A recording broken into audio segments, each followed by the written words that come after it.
بڑا ایک اسپیکٹ آتا ہے فیبرری 1974 اسلامی سربراہی کانفرنس. آپ بھی ان دنوں منسٹر تھے اور پاکستان میں ہوئی بڑی شہرت تھی.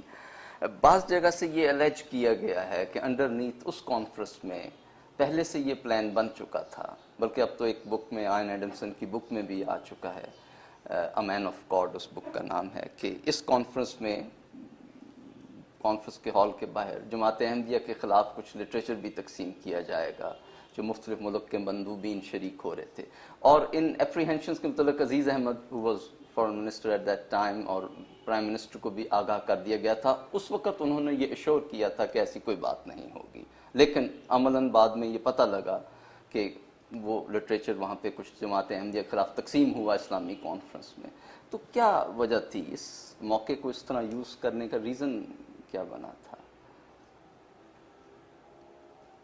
میرا خیال نہیں کہ یہ عزیز احمد کی طرف سے یا ذوالفقار علی بھٹو کی طرف سے جان کے کیا گیا. I think they couldn't stop it. They were helpless. They were helpless. کون سے ہاتھ تھے جو اتنے بڑے ایونٹ پہ اتنا بڑا خفیہ ہاتھ جن کا پتہ نہیں چلتا, گورنمنٹ کو تو پتہ نہیں چلتا. Even the Prime Minister didn't know. Prime minister کو تو کچھ بھی پتہ نہیں ہوتا. Prime Minister was helpless اور اتنے بڑے ایونٹ پہ سارا And Prime Minister knew he was helpless. And he also knew that he was helpless. He was just a pawn. I told him in August, I wrote to him in 1974, August, جی کہ what you are doing, you are inviting martial law and disaster.